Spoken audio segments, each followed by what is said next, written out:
श्री कृष्ण जी कहते हैं, आनंद मनुष्य के भीतर ही निवास करता है, परंतु मनुष्य उसे स्त्री में, घर में और बाहरी सुखों में खोज रहा है। श्री कृष्ण जी कहते हैं कि भगवान उपासना केवल शरीर से ही नहीं बल्कि मन से करनी चाहिए। भगवान का वंदन उन्हें प्रेम बंधन में बांधता है।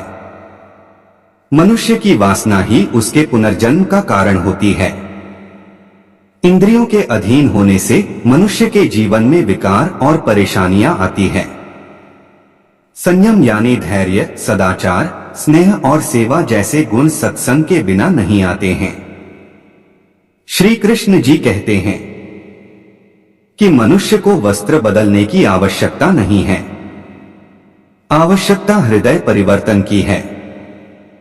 जवानी में जिसने ज्यादा पाप किए हैं उसे बुढ़ापे में नींद नहीं आती। भगवान ने जिसे संपत्ति दी है उसे गाय अवश्य रखनी चाहिए। जुआ, मदिरापान, परस्त्रीगमन, अनैतिक संबंध, हिंसा, असत्य, मद, आसक्ति और निर्दयता, इन सब में कलियुग का वास है। अधिकारी शिष्य को सद्गुरु, अच्छा गुरु अवश्य मिलता है। श्री कृष्ण जी कहते हैं कि मनुष्य को अपने मन को बार बार समझाना चाहिए कि ईश्वर के सिवाय उसका कोई नहीं है। साथ ही यह विचार करना चाहिए कि उसका कोई नहीं है, साथ ही वह किसी का नहीं है। भोग में क्षणिक, क्षण भर के लिए सुख है, साथ ही त्याग में स्थायी आनंद है। श्री कृष्ण जी कहते हैं कि सत्संग ईश्वर की कृपा से मिलता है, परंतु कुसंगति में पड़ना मनुष्य के अपने ही हाथों में है। लोभ और ममता, किसी से अधिक लगाव पाप के माता पिता हैं। साथ ही लोभ पाप का बाप है।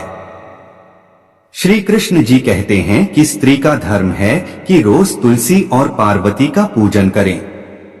मनुष्य को अपने मन और बुद्धि पर विश्वास नहीं करना चाहिए, क्योंकि ये बार बार मनुष्य को दगा देते हैं। खुद को निर्दोष मानना बहुत बड़ा दोष है। यदि पति पत्नी को पवित्र जीवन बिताएं तो भगवान पुत्र के रूप में उनके घर आने की इच्छा रखते हैं। भगवान इन सभी कसौटियों पर कसकर, जांच परख कर ही मनुष्य को अपनाते हैं।